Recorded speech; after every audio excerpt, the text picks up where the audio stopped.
राधे राधे। इस वीडियो में आपको सुनने को मिलेगा दान क्या होता है। इसे बहुत गौर से सुनिएगा। वेद, उपनिषद, गीता, वेदांत आदि ग्रंथों का सार। दान क्या है? दान करना क्यों आवश्यक है? दान क्या है? क्या समाज बिना दान के भी चल सकता है? क्या दान जैसी सामाजिक व्यवस्था हमारे समाज में होनी चाहिए? यदि हाँ तो क्यों, और नहीं तो क्यों? इसी विषय पर हम इस लेख में विस्तार से चर्चा करेंगे।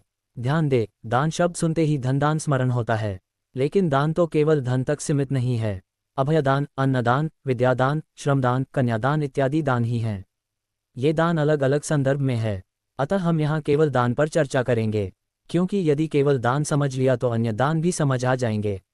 और साथ ही इस समाज में दान जैसी सामाजिक व्यवस्था क्यों होनी चाहिए, इस पर भी इस लेख में विस्तार से चर्चा करेंगे। दान क्या है? दान का साधारण अर्थ है देने की क्रिया या देना। अब क्या देना चाहिए स्पष्ट है। जो कुछ भी आपका या आपके अधीन हो, तन, मन, धन, अन्न, गौ, विद्या, शब्द, ये सब आपके अधीन हैं अथवा ये सब आपका हैं। अतः इन्हीं को जब आप देते हैं तो अमुक अमुक दान कहा जाता है। लेकिन ध्यान दे, दान अर्थात केवल देना होता है। यदि लेना देना हुआ तो व्यापार हो जाएगा, फिर वह दान नहीं होगा। आपने कुछ दिया और उसके बदले में कुछ पाने की भी इच्छा हुई तो वह व्यापार हो जाएगा। लेना देना या व्यापार को दूसरे शब्दों में स्वार्थ भी कहते हैं। जैसे मैंने तुम्हारा काम किया है वैसे ही तुम मेरा काम कर दो। मैंने तुम्हें पैसे दिए हैं, इसलिए ये काम करना होगा, नहीं करोगे तो तुम अभी निकलो यहाँ से। तो व्यापार भी स्वार्थ ही है, जिसमें दोनों अपने अपने मतलब की बात करते हैं। अतः केवल देने को दान कहते हैं। लेना देना अच्छे शब्दों में व्यापार और बुरे शब्दों में स्वार्थ है। दान व्यवस्था। दान रूपी व्यवस्था पर हमारे वेदों में कहा गया। तैत्तिरीय उपनिषद शिक्षावल्ली एकादशोनुवाक 1 श्रद्धया देयम, अश्रद्धया देयम, श्रिया देयम, प्रिया देयम, भिया देयम, संविदा देयम, अर्थात श्रद्धा से, लज्जा से, भय से भी कोई दान करो तो फल मिलेगा।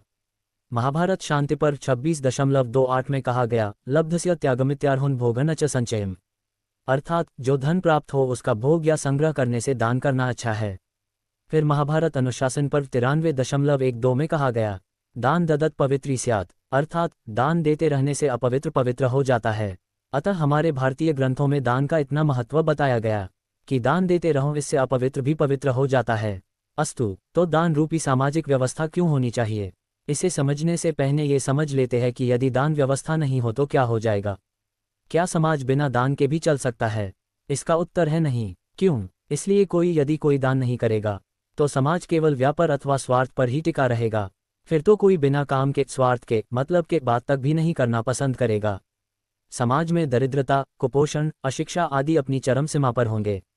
क्योंकि कोई किसी को धन का दान नहीं देगा तो समाज में दरिद्रता बढ़ेगी, अन्न नहीं देगा तो समाज में कुपोषण बढ़ेगा, शिक्षा नहीं देगा तो समाज में अशिक्षा बढ़ेगी, यहाँ तक कि मीठे शब्द का भी दान नहीं करेगा तो द्वेष से भरा समाज हो जाएगा। यदि शिक्षा का दान न किया जाए तो क्या होगा? तब तो फिर बड़े बड़े लोग ही केवल अपने बच्चे को पढ़ा सकेंगे, और शिक्षा देने वाला भी पहले पैसे लेगा और फिर ये भी कहेगा कि तुम्हारा लड़का भविष्य में जितना कमाएगा उसमें मेरा भी कुछ प्रतिशत भाग होना चाहिए, क्योंकि यदि मैं नहीं पढ़ता तो ये इतना कैसे कमा पाता। आज जो भारत में अथवा विश्व में शिक्षा का इतना बड़ा व्यवसाय कर दिया गया है कि अमुक वाहन चालक का, अमुक मजदूर का बच्चा आईएएस हो गया है, यह अखबारों में सुर्खियां बनती है। ये कितनी हास्यास्पद बात है, जबकि एक समाज में ये सामान्य बात होनी चाहिए कि सबको पढ़ने का अधिकार हो। गुरुकुल में अमुक वर्ग के लोग नहीं पढ़ सकते थे, यह आरोप पूरी तरह से सत्य नहीं है। उदाहरण, निषाद राज और श्री राम एक ही गुरुकुल में पढ़े थे। अस्तु, पूर्वकाल में गुरुकुल हुआ करते हैं और उस गुरुकुल को चलने का उत्तरदायित्व समाज को दिया जाता था। क्योंकि एक भी बच्चा अशिक्षित रहा तो अशिक्षा से समाज में अपराध बढ़ता है। अज्ञानता से ही तो गलती होती है, वही गलती बहुत बड़ी हो तो अपराध कहा जाएगा। यहाँ ज्ञान का मतलब विज्ञान आदि का ज्ञान नहीं है जो आजकल पढ़ाया जाता है। आईएएस से लेकर वैज्ञानिक तक अपराध करते हैं, बस पके नहीं जाते। अस्तु, पूर्व काल में समाज का उत्तरदायित्व था कि शिक्षा निःशुल्क होनी चाहिए और जो जितना समर्थ हो एवं योग्य हो उतना ही उसको शिक्षा देनी चाहिए। अयोग के हाथ में बड़ी शिक्षा लग जाए तो वह समाज का ब्राह्मण रावण की तरह विनाश कर सकता है। आज के परिप्रेक्ष्य में बड़े बड़े घोटाले करने वाले भी बड़े बुद्धि वाले होते हैं। बैंकों में सामान्य ज्ञान वाला घोटाला नहीं कर सकता। यदि धन का दान न किया जाए तो क्या होगा? अस्तु, हमने केवल विद्या दान पर ही संक्षेप में चर्चा की और यह पता चला कि यदि विद्या का दान नहीं किया जाए तो समाज का पतन होना शुरू हो जाता है।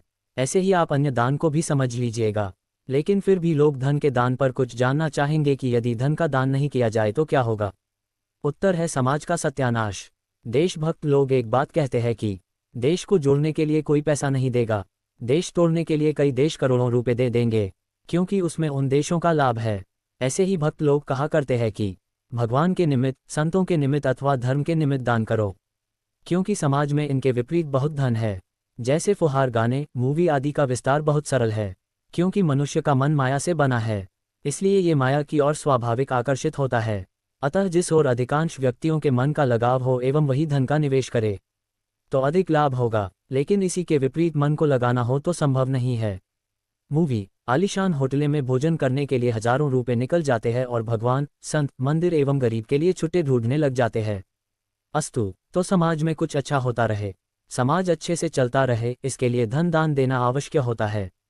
समाज में बुराई फैलाने के लिए अनेकों लोग धन लगा देंगे, क्योंकि उसमें उनका स्वार्थ होता है।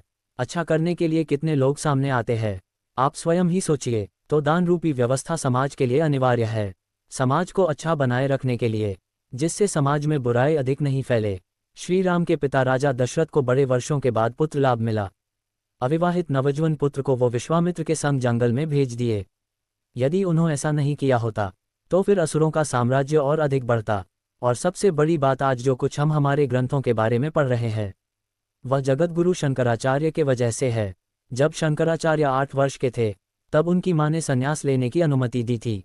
यदि वह मां धर्म के लिए बेटे का दान नहीं देती तो आज भगवद गीता, उपनिषद, वेदांत सूत्र आदि विलुप्त होते। अतः दान व्यवस्था समाज में अति आवश्यक और अनिवार्य है।